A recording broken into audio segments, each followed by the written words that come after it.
नमस्कार दोस्तों, आइए देखा जाए सीटेट के प्रीवियस ईयर प्रश्नों का मॉक टेस्ट, वो भी चैप्टर वाइज। इससे फ़ायदा क्या होगा कि ये जो आपका सिलेबस है, इसकी झांकी थोड़ी बहुत आपके दिमाग में स्पष्ट होगी, थोड़ी बहुत रेखांकित होगी कि आपके जो सिलेबस है, जो आपका सिलेबस है उसका पैटर्न क्या है, उसका चैप्टर वाइज क्या क्या है, वो सब कुछ आपको इसमें स्पष्ट दिखेगा। इसलिए चैप्टर वाइज प्रश्नों को, जो प्रीवियस ईयर के प्रश्नों में पूछे गए हैं, 21 में, 22 में, 19 में जो भी प्रश्न पूछे गए हैं उनको हम लोग यहाँ देखेंगे और आपके कॉन्सेप्ट क्लियर हो उसका विशेष ध्यान रखेंगे।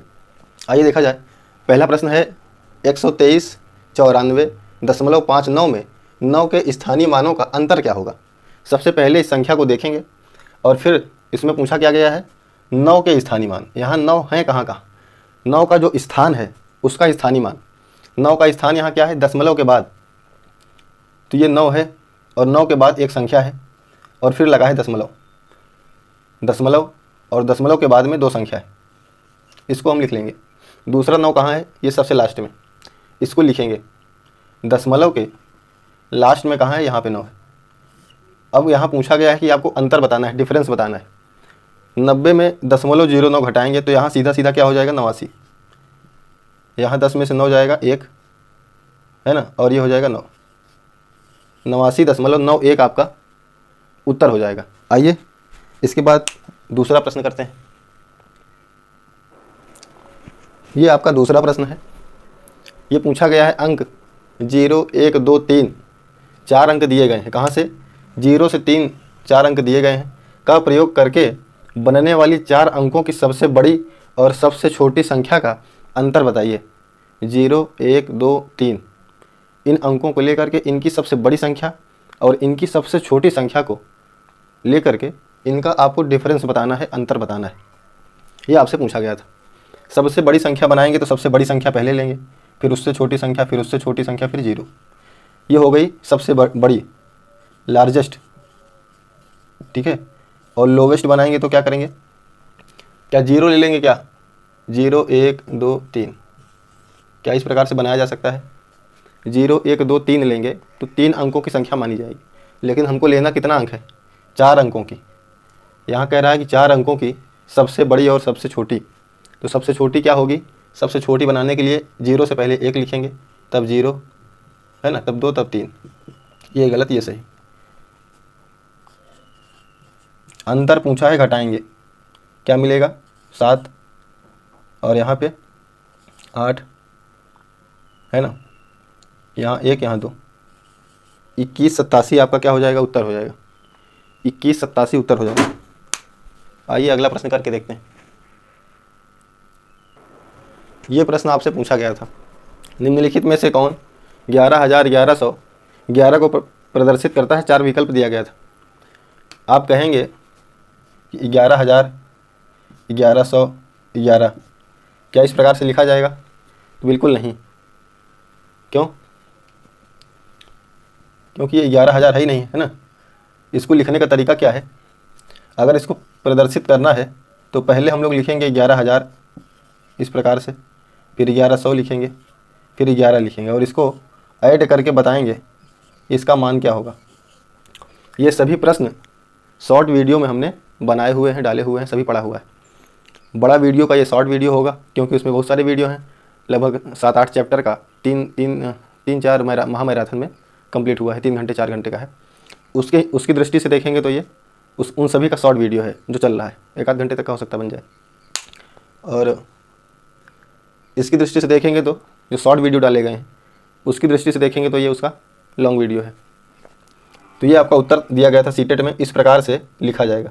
इसको आप डायरेक्ट नहीं लिख सकते, प्रदर्शित करना है आपको तो इस प्रकार से आप इसको लिख करके इसको बना सकते हैं ना। अगर आप ऐसे लिखेंगे तो आप इकाई दहाई करेंगे तो कहाँ जाएगा, इकाई दहाई, सैकड़ा, हज़ार, 10,000 है ना, और ये लाख हो जाएगा। लेकिन पूछा क्या गया है 11,000, तो 11,000 कहाँ, 10,000, यहीं तक होना चाहिए, है ना। तो इस प्रकार से ये गलत हो जाएगा। कुछ भी करेंगे तो वो रोमन अंक में लिखेंगे तो भी क्या हो जाएगा, गलत हो जाएगा। इस प्रकार से आप लिख सकते हैं। प्रदर्शित आपको करना है तो इस प्रकार से लिख करके 11,000, फिर 1100, फिर 11 लिख करके ऐड करके आप बता सकते हैं कि हाँ इस प्रकार से हम लिख सकते हैं इसको। आप डायरेक्ट सोचें कि हम डायरेक्ट लिख दें तो वो संभव नहीं है। आइए अगला प्रश्न देखा जाए। ये आपका अगला प्रश्न है, निम्नलिखित में से किसे रोमन संख्या में नहीं लिखा जा सकता। ये 4 विकल्प दिए गए हैं और इसमें से आपको छांटना है कि कौन सा रोमन संख्या में नहीं लिखा जा सकता। यहाँ पर कुछ आपको नोट बता दिया जाए रोमन संख्या से संबंधित, जो आपको आगे परीक्षाओं में काम देंगे, जो 20 अगस्त को परीक्षा होनी है। पूछा जाना तय। सबसे पहला ये, इसमें 7 प्रकार के लेटर होते हैं। इसमें कितने लेटर होते हैं? 7 लेटर। पहली संख्या 1 लिखी जाती है और दूसरी संख्या 5 लिखी जाती है, तीसरी संख्या 10 लिखी जाती है, 10 के बाद 50, 50 के बाद 100, 100 के बाद 500 और 500 किससे लिखा जाता है? डी से। 500 को डी से और 1000 को एम से। 3 3 6 1 7। सी मतलब सेंचुरी 100। याद करने का तरीका, आप इसको 1 जानते हैं, इसको 5 जानते हैं, इसको 10 जानते हैं, एल को आप 50 जानते हैं, इसको आपको जानना चाहिए। फिर एम को 1000 आप समझ लीजिए, तो बची हुई संख्या जो डी है वो 500 अपने आप हो जाएगी। रोमन संख्या की गिनती में ये 5 प्रकार की कोड शब्द पाए जाते हैं, IVXL CDM, जिसमें से M एक ऐसा अक्षर है जो 3 बार प्रयोग किया जा सकता है। जैसे आपको 3000 लिखना होगा, आपको लिखना है क्या? 3000 इसमें रोमन की संख्या में, तो आप 1 M 2 M और 3 M इस प्रकार से लिख सकते हैं। 3000 आप इस प्रकार से लिख सकते हैं, है कि नहीं? इसमें से V L और D, V L और D ये 3 लेटर ऐसे हैं जिनको रिपीट नहीं किया जाता। V L और D को क्या? Not repeated. इन तीनों लेटरों को रोमन संख्या में रिपीट नहीं किया जाता, है कि नहीं? आपको जैसे 10 लिखना हो तो 2 बार V लिख दें, गलत हो जाएगा, अमान्य होगा, माना नहीं जाएगा। 100 लिखना है 2 बार 50 लिख दें, 2 बार L लिख दें, है ना, तो 100 हो जाएगा, अमान्य है। बाकी जो I है, X है, C है और M है, ये 4 लेटर दोहराए जाते हैं। 2 बार 3 बार आप इसको लिख सकते हैं, है ना। I, X, C और M इसको लिखा जा सकता है। और एक विशेष बात जो आपका इसमें पूछा गया है, जैसे आप जानते हैं कि I और V को 4 कहा जाता है, नहीं जानते हैं तो जान लीजिए, और V I को 6 कहा जाता है ना। इससे सीखने को ये मिला कि अगर बड़ी संख्या के पहले छोटी संख्या आ गई तो उस बड़ी संख्या में V क्या है? 5, 5 में से 1 घट जाएगा। बड़ी संख्या के पहले छोटी संख्या आएगी तो उस बड़ी संख्या में से वो छोटी संख्या घट जाएगी, और उसी बड़ी संख्या के बाद, किसी भी बड़ी संख्या के बाद अगर उससे छोटी संख्या आती है, किसी भी बड़ी संख्या, किसी भी बड़ी रोमन संख्या के बाद कोई रोमन छोटी संख्या आती है तो वो आपस में घट जाएंगी। जैसे किसी भी रोमन संख्या के बाद उससे छोटी रोमन संख्या उसके बाद आएगी तो उसमें जुड़ जाएगी, बाद में आएगी तो जुड़ेगी और पहले आएगी तो घट जाएगी। पहले आने पे घाटा है और बाद में आने पे फ़ायदा है, और ना समझ में आए तो ये सबसे अच्छा एग्जाम्पल है, आप इसको कई बार यूज किए होंगे, तो यहाँ से आप इसको याद रख सकते हैं। ये कुछ पॉइंट थे जो आपको जानना ज़रूरी था रोमन संख्याओं में, जो 20 अगस्त को आपको काम देंगे सीटेट में, और उसके अतिरिक्त बुढ़ापे तक काम देंगे। जब भी पढ़ेंगे या पढ़ाएंगे घर वालों को, बाहर वालों को, तो आपको काम देगा ही देगा, जीवन पर्यंत काम देगा। यहाँ आपका पूछा गया है, सवाल पे आते हैं। तो ये लिखा क्या है? L का मतलब होता है 50, यहाँ से X का मतलब होता है 10, 50 और 10 60। बड़ी संख्या के बाद छोटी संख्या जुड़ गया, बड़ी संख्या के पहले छोटी संख्या घट गया, 10 में से 1 गया 9, 60 में ये कितना था? 50 10 60, 50 10 60, ये हुआ 9, तो 60 9 69, ये सही हो गया। पूछा गया है कौन सा नहीं लिखा जा सकता? निगेटिव। ये कितना? 50, 10 गया, बचा कितना? 40, यही तो है। डी क्या है? सी क्या है? सेंचुरी 100, 100 में से 10 गया, बच गया 90। अगर आपने नोट को ध्यान दिया होगा तो वहाँ लिखा गया है कि वी को रिपीट नहीं किया जा सकता, नॉन रिपीटेड। अगर वी को दोहराएंगे आप तो ये आपका गलत माना जाएगा। सी ऑप्शन आपका सही होगा। क्यों? क्योंकि यहाँ पूछा है क्या नहीं लिखा जा सकता, तो जो गलत है वही यहाँ पर सही है। क्या? Option C. आइए अगला प्रश्न देखते हैं। ये आपका अगला प्रश्न है। ये सभी प्रश्न आपके आलोक ओझा मैथ चैनल पर शॉर्ट वीडियो में डाले गए हैं। जितने लॉन्ग वीडियो हैं उसके जस्ट डबल शॉर्ट वीडियो हैं, और उसमें जितने बेसिक ज़रूरी सवाल हैं सब उसमें डाले गए हैं, जो आप 1 मिनट में विदाउट पेशेंस वाले उसको देख सकते हैं, जो 1 मिनट में आपको सिखाने के लिए पर्याप्त है। ये बाइनरी और डेसिमल का सवाल है। यहाँ कोष्ठक के बाहर में जो 2 लगा हुआ है इसको कहते हैं बाइनरी, और कोष्ठक के बाहर में जो 10 लिखा रहता है इसके बेस में इसको कहते हैं डेसिमल। और इसको कहा जाता है बाइनरी से चेंज करना किसमें, डेसिमल में।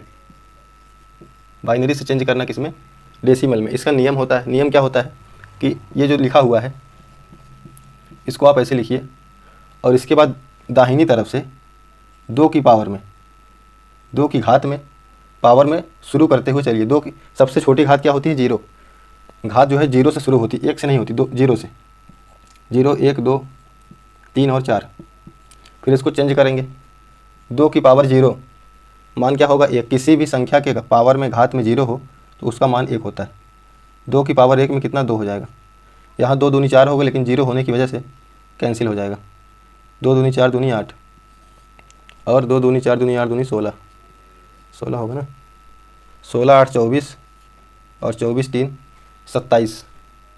रिक्त स्थान पर क्या आएगा, 27। 27 आपका क्या होगा, सही होगा। आइए अगला प्रश्न देखते हैं। अगला प्रश्न आपका ये है, 1 से 100 तक जुड़वा अभाज्य संख्याओं के कितने जोड़े होते हैं, ये आपसे पूछा गया है। कितने जोड़े होते हैं, ये डायरेक्ट आपसे पूछा गया है और डायरेक्ट आपको बताना है। 1 से 100 तक जुड़वा अभाज्य संख्याओं की संख्या कितनी होती है, 8।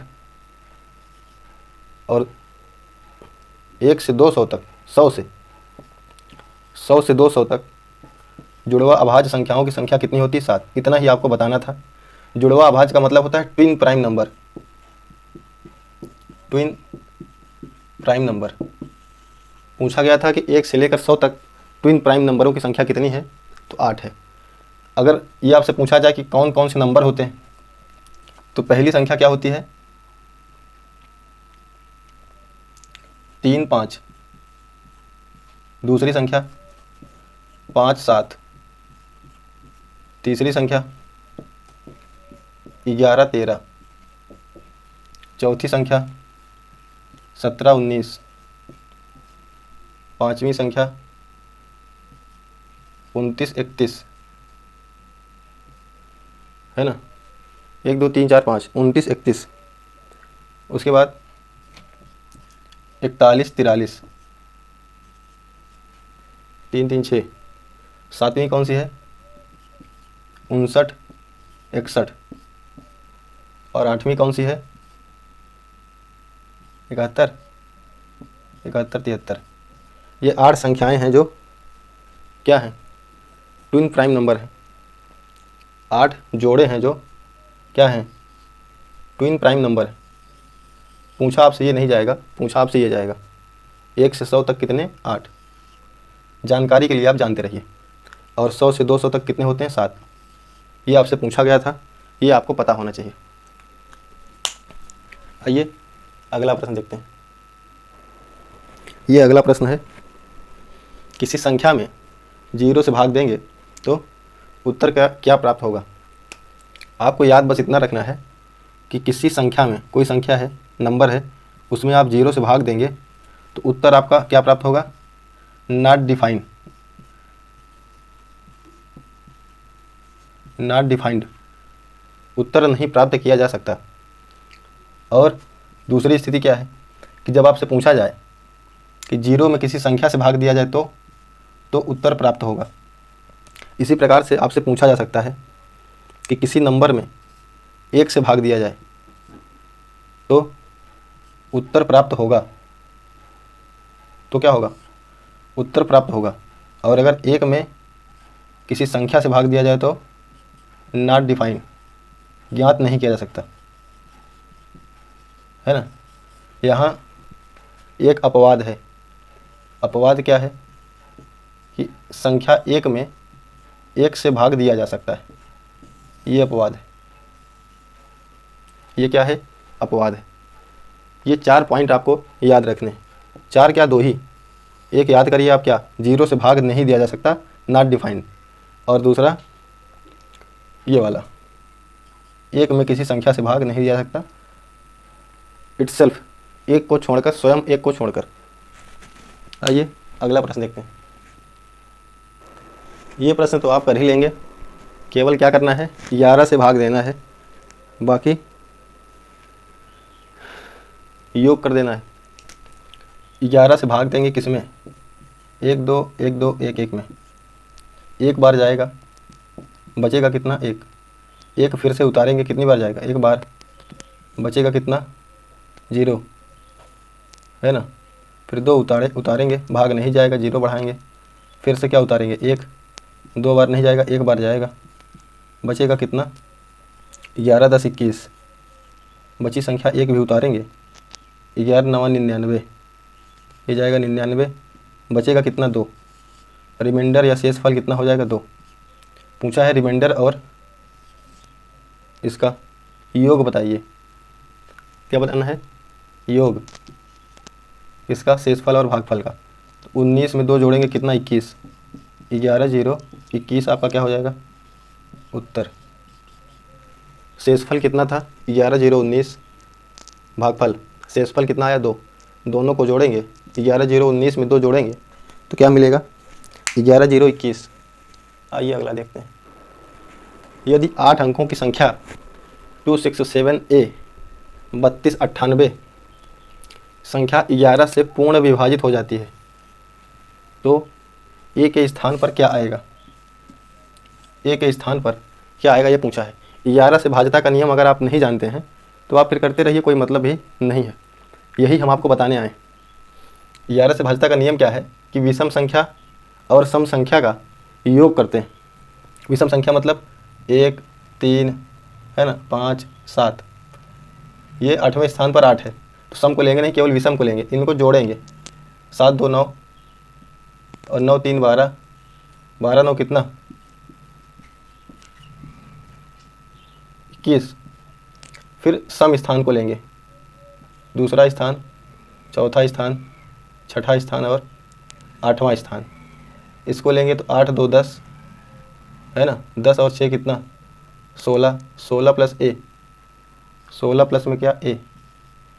इन दोनों को लेने के बाद जोड़ कर या घटा कर ये चेक करना है, ये हमको लाना है क्या, या तो 0 ला दें या तो 11 और या 11 से गुणज कोई संख्या जो किससे 11 से कट जाती है कि नहीं, 11 से गुणज कोई भी संख्या। तो हम देखेंगे अगर हमको 0 लाना है तो एक ही जगह पर हम क्या रख दें, 16 5 21, अगर एक ही जगह पर हम रख दें क्या 5, तो 21 और 21 घट करके क्या आ जाएगा 0, और यही तो हम चाहते हैं। तो एक के स्थान पर क्या आ जाएगा 5, यही आपको बताना था, यही क्या करना था, यही बताना था।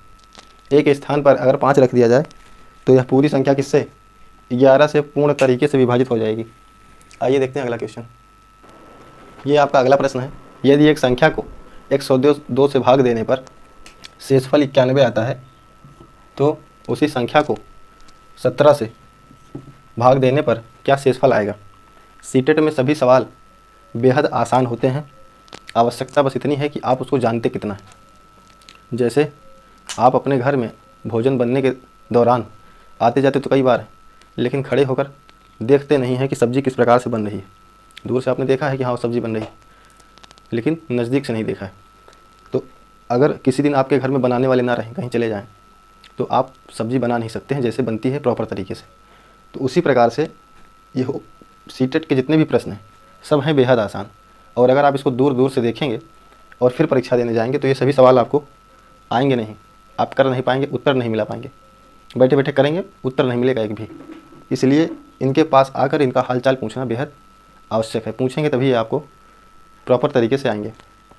तो इन सभी को सॉल्व करने के लिए एक नज़र, एक चहलकदमी इनके गलियों में करना आवश्यक है।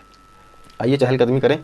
इस प्रकार के सवालों में जब भी आपसे कहा जाए कि एक संख्या को 102 से भाग देने पर शेषफल क्या आता है 91, और उसी संख्या को, किसी संख्या को 91 को 17 से भाग देने पर शेषफल क्या आएगा, तो उसी संख्या मतलब 91 में किससे भाग देना है 17 से, बस इतना सा काम है। इतना काम अगर कर लेंगे आप तो आपका उत्तर मिल जाएगा। लेकिन अगर आप इसको जानेंगे नहीं तो करने में समय और कठिनाई दोनों लगेगी। ये आपका 6 उत्तर आ जाएगा। विकल्प दिया गया था 4 5 6 7, ABCD में करके ये आपका विकल्प दिया गया था। इसमें से सी आपका क्या हो जाएगा, सही हो जाएगा। करना क्या है, जो दूसरी संख्या दी होगी उसको जिस संख्या से भाग देने के लिए कहा जा रहा है उसी संख्या से भाग दे देंगे तो उत्तर निकल के आ जाएगा कितना, 6। 6 उत्तर आपका सही हो जाएगा। आइए अगला प्रश्न देखते हैं।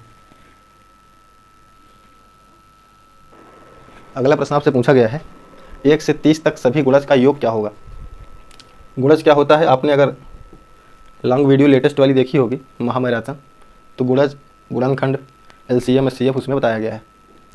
1 से 30 तक सभी गुणज का योग क्या होगा। गुणज मतलब 1 से 30 तक सभी 3 के गुणज, किसके, 3 के।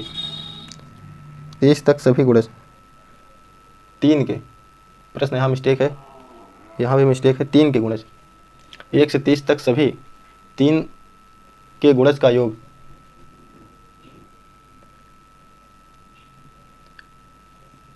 3 के गुणज का योग क्या होगा। 3 के गुणज का योग, 3 के गुणज में पहला गुणज क्या है, 3, दूसरा 6, 9, 30 तक।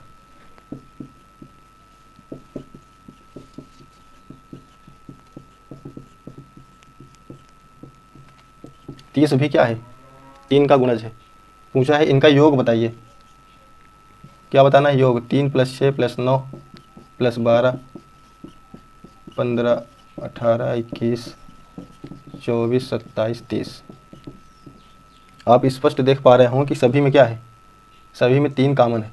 तो 1 + 2, 3 × 3 = 9, 3 × 4 = 12, 3 × 5 = 15, कहाँ तक, 3 × 10 = 30। स्पष्टता होगी कि 1 से 10 तक की संख्याएं लिखी हुई हैं। इनका फार्मूला क्या होता है, n × n + 1/2। n क्या है, 10, n × n + 1, 10 × 1 = 11, n × n + 1/2।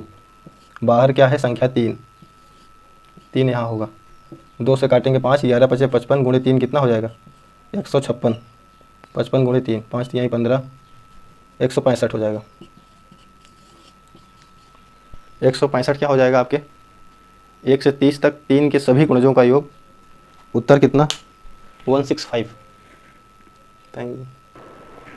आपसे पूछा गया 84 के सभी गुणनखंडों का योग क्या होगा यदि सभी क्या हों, 7 के गुणज हों। पेयरिंग मेथड से करेंगे। 84 किससे कटेगा, 1 से, 2 से, 3 से, 4 से, 5 से कटेगा नहीं, 6 से कटेगा, 7 से,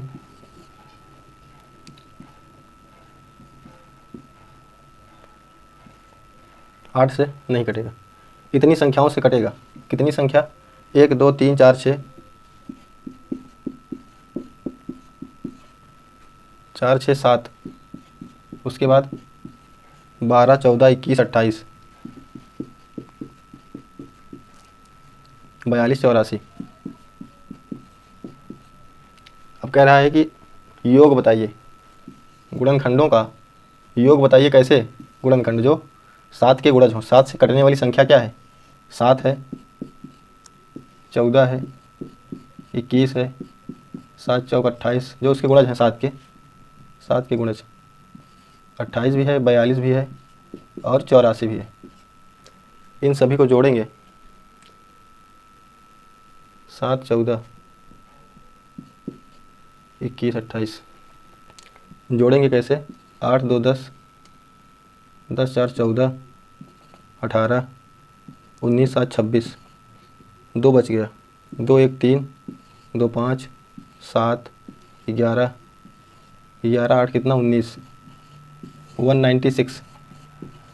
7 के गुणज कितने हैं, 196। 84 के गुणनखंडों का योग कैसे, जो 7 के गुणज हैं कितने हो जाएंगे, 196। इसको कहते हैं पेयरिंग मेथड।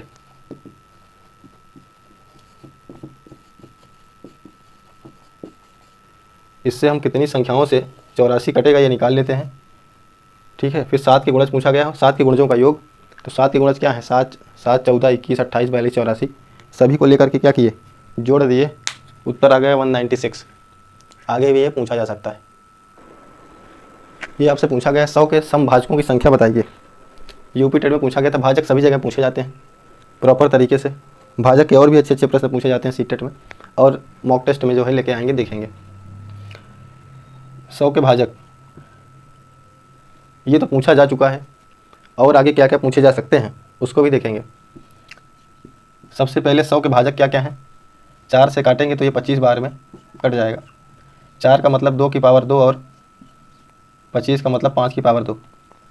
अगर आपसे पूछा जाए कि 100 के कुल भाजक बताइए, क्या बताइए, 100 के कुल भाजक, तो कुल भाजक बताने के लिए उस संख्या का क्या करते हैं, फैक्टर, उसको तोड़कर निकाल लेते हैं कितने उसमें 2 हैं, कितने उसमें 5 है। किसी भी विधि से आप निकाल लीजिए। उसके बाद जितनी संख्याओं के पावर में संख्याएं होती हैं, जैसे 2 की पावर में 2 है, 5 की पावर में 2 है, हो सकता है कोई और संख्या रही होती तो 3 की पावर में भी कुछ होती संख्याएं, 7 के पावर में कुछ संख्याएं होती, 11 के पावर में होती, 13 के पावर में होती, लेकिन यहाँ 2 ही संख्याएं हैं, 2 और 5, और इनके पावर में, इनके घात में 2 है और यहाँ भी 2 है। भाजक, कुल भाजक या भाजकों की संख्या निकालने के लिए जो इनकी घात में संख्या लिखी हुई है, इसमें 1 जोड़ते हैं, 2 + 1, और यहाँ भी क्या, 2 + 1, 3 और 3, 3 × 9। आपसे पूछा जाए, मान लीजिए पूछ लिया जाए 20 अगस्त को कि 100 के कुल भाजकों की संख्या बताइए, सम को हटा दें और पूछ लें कि कुल बताइए, कुल भाजकों की संख्या बताइए, तो कुल भाजकों की संख्या क्या बताएंगे आप, 9। इस प्रकार से इसको अलग अलग तोड़ कर भी आप 2 की पावर 2 और 5 की पावर 2 आएगा, और पावर में 1 जोड़ करके दोनों का गुणा कर देंगे तो कितना हो जाएगा, 9। अब आपसे पूछा गया है सम, जो हम ज्ञात करते हैं वो हम पहले विषम ज्ञात करते हैं, आसानी हो जाती है। आसानी क्या, ये क्या है, 2 सम है, 5 क्या है, विषम है। तो आपसे विषम पूछा गया है, डायरेक्ट सम नहीं बता सकते, लेकिन डायरेक्ट विषम बता सकते हैं। 5 की पावर में 2 मतलब 2 + 1, मतलब विषम भाजकों की संख्या कितनी है, 3। उसके बाद बचा क्या, समभाजक, जो आपसे पूछा गया है। समभाजक बताइए। मान लीजिए आपसे यहाँ कुल पूछा गया था, हो सकता है आपसे पूछा जाता सम की जगह पर क्या बताइए, विषम भाजक। तो विषम भाजक क्या बताते हैं आप, 3। 3 क्या है, विषम। कुल आपके पास 9 है, विषम है आपके पास 3, एक और संख्या बची क्या, सम। तो कुल अगर 9 है, विषम 3 है, तो सम कितना हो जाएगा, 6। कैसे मिला, मिला कैसे, तो कुल में से विषम को हमने निकाल दिया तो हमें मिल गया क्या, समभाजकों की संख्या। इसको अगर डायरेक्ट करना हो, इतनी कहानी ना बनाना हो, डायरेक्ट करने के लिए हम यहाँ से फैक्टर निकालेंगे, और जो विषम घात है, विषम सम पावर है, फैक्टर 100 का फैक्टर करने के बाद जो सम का पावर है उसको ज्यों का त्यों लिखेंगे, और इसमें 1 जोड़ेंगे, 2 1 3, और गुणा कर देंगे, डायरेक्ट क्या मिल जाएगा, सम भाजक की संख्या। इवन फैक्टर की संख्या क्या हो जाएगी, 6। सबसे पहले 100 के फैक्टर, कुल भाजक 9, विषम भाजक कितने, 3, और कुल में से विषम निकालेंगे, बचेगा क्या, सम। डायरेक्ट भी इसको कर सकते हैं। ये प्रश्न आपसे पूछा गया है, विषम भिन्नों के समूह को चुनिए। विषम भिन्न मतलब अनुचित भिन्न। सीटेट में विषम भिन्न दिया गया था, इसका मतलब होता है अनुचित भिन्न। अनुचित भिन्न को क्या करिए, चुनिए कि इसमें से अनुचित भिन्न क्या है। ऑप्शन ए देखेंगे, ऑप्शन ए क्या है, जिसका हर समान हो उसको समान भिन्न कहते हैं। क्या कहते हैं, समान भिन्न कहते हैं। सीटेट वालों ने इसको तुल्य भिन्न कहा था। क्या कहा था, उन्होंने कहा कि नीचे की संख्या हर समान है तो ये क्या है, ये तुल्य भिन्न है। और एक और कंडीशन इसमें होती है क्या, कि अगर इसका अंश समान हो जाए, 2/5 या 2/7, अंश समान हो जाए तो ये असमान भिन्न होता है। कैसा भिन्न होता है, असमान भिन्न, असमान भिन्न, या सीटेट की भाषा में अतुल्य भिन्न। अगर वो तुल्य है तो ये अतुल्य हो गया, अतुल्य भिन्न। दूसरा क्या है, इसका मान समान है। दूसरे का मान समान है, कैसे काटेंगे तो 1/2 1/2 1/2 1/2 आएगा, इसलिए ये क्या है, ये समतुल्य भिन्न है। कैसा भिन्न है, समतुल्य भिन्न है, समतुल्य भिन्न। पूछा गया है विषम या अनुचित भिन्न, जिसका अंश बड़ा हो। अंश क्या हो, बड़ा हो, किसके, उसके हर से, उसको विषम भिन्न या अनुचित भिन्न कहते हैं। विषम या क्या, अनुचित भिन्न कहते हैं। और जिसका अंश छोटा हो, किससे, उसके हर से, अंश लेस देन हर, तो ये क्या हो जाएगा, ये विषम था अनुचित, तो अनुचित के बाद क्या होगा, उचित, है कि नहीं, उचित भिन्न।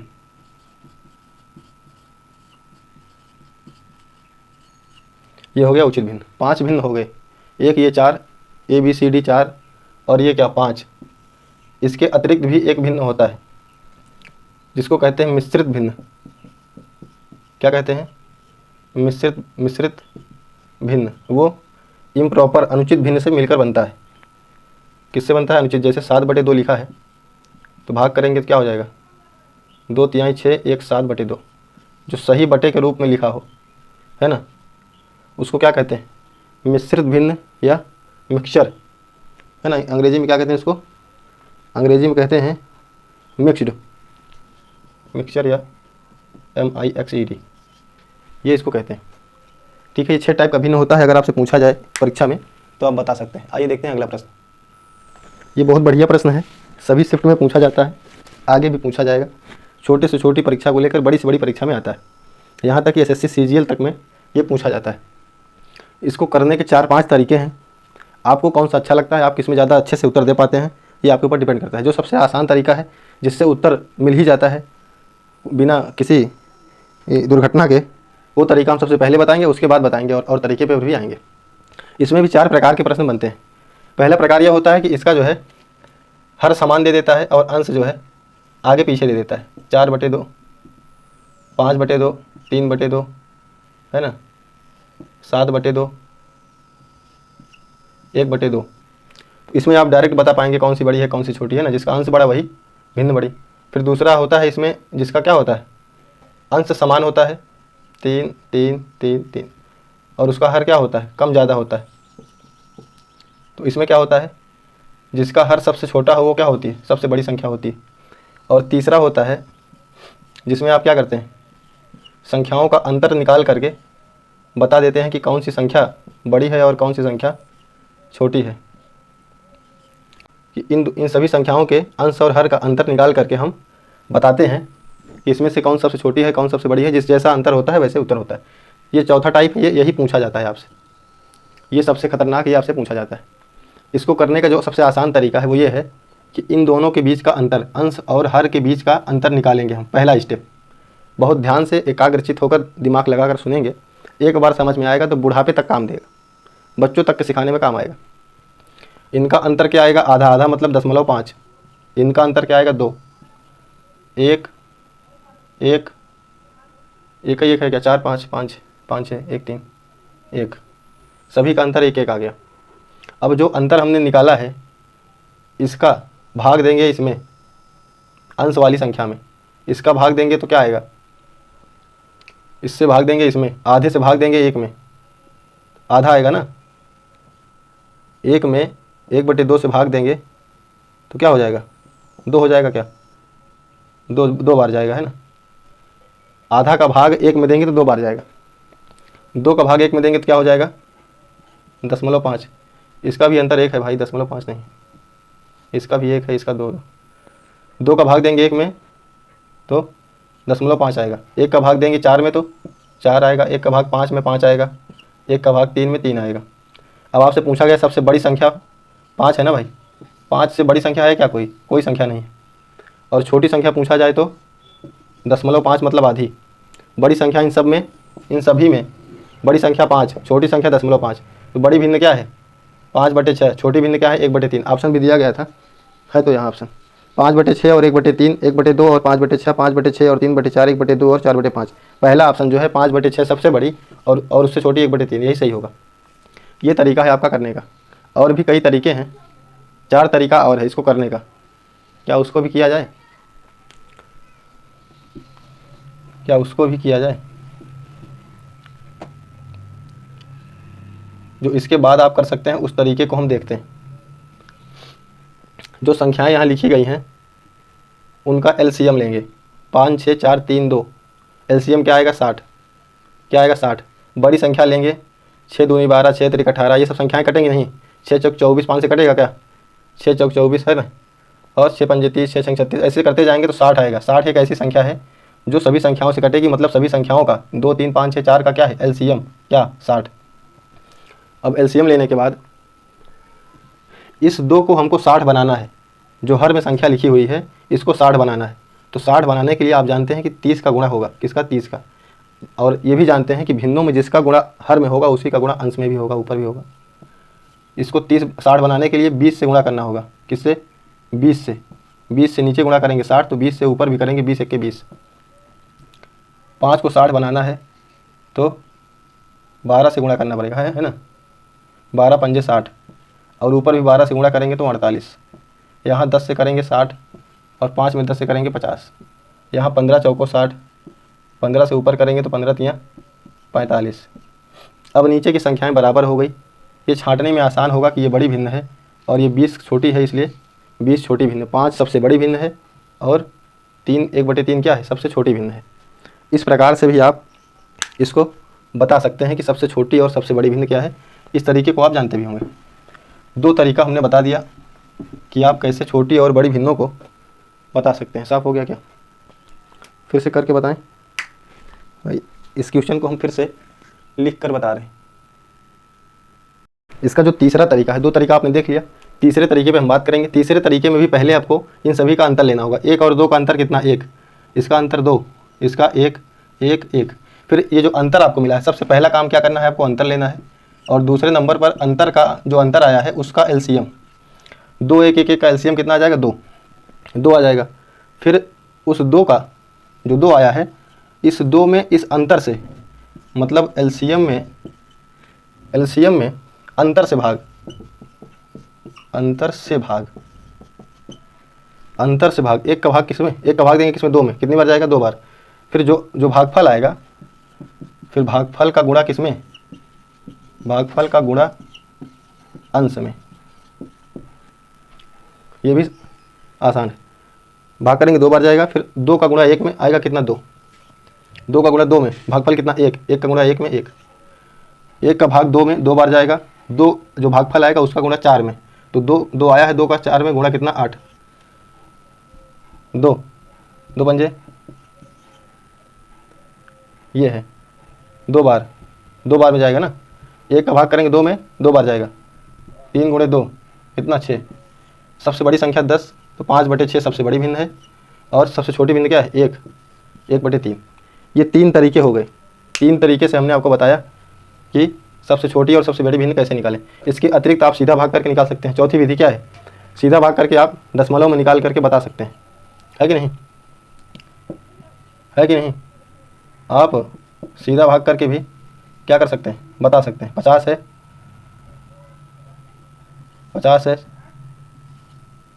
6 48, 6 दूनी 12, 6 3 18, है कि नहीं? और ये कितना? 30, 4 7 28, है कि नहीं? बचा 2 4 5 20। इसमें कितना आएगा? 5 8 40, डायरेक्ट आएगा। तो सबसे बड़ी क्या हो गई? 8 3, और सबसे छोटी क्या हो गई? 0 3, 0.3। इस प्रकार से भी ये चौथा तरीका है दशमलव में निकालने वाला। चौथा तरीका। 5वां तरीका क्या है? छोटी बड़ी भिन्न छांटने का 5वां तरीका क्या है? 3 का गुणा करिए किसमें? 1 में, तो 3 1 3। 2 का गुणा 1 में 2। 5 का गुणा 1 में 5। 3 का गुणा 4 में 12। इस प्रकार से करके जो जिस अंश के ऊपर की बड़ी संख्या होगी वही भिन्न सबसे बड़ी होगी। 5 तरीके से हमने बताया। 5वें को अधूरा बताया है, लेकिन आप समझ गए होंगे इसको भी। सबसे अच्छा तरीका पहला वाला था, है कि नहीं? फिर दूसरा, फिर तीसरा, चौथा, 5वां। 5-6 तरीके से आपने देखा कि सबसे छोटी और सबसे बड़ी एलसीएम को कैसे बता सकते हैं। उम्मीद है आपको ये वीडियो अच्छा लगा होगा। अगर आप यहाँ तक पहुँच गए हैं तो आप वीडियो को लाइक कर दीजिएगा, जो कि आवश्यक है, और सब्सक्राइब कर दीजिएगा। बहुत ज़रूरी सब्सक्राइब, आगे की मॉक टेस्ट पाने के लिए। फ्री में आपको पूरा कंटेंट भी दिया जा रहा है महामैराथन के रूप में, आगे भी दिया जाएगा, और मॉक टेस्ट भी ऐसे ही और अच्छे प्रश्नों के साथ हम लेकर आएंगे। Thank you, thanks for watching, thanks again, thanks a lot, thank you so much.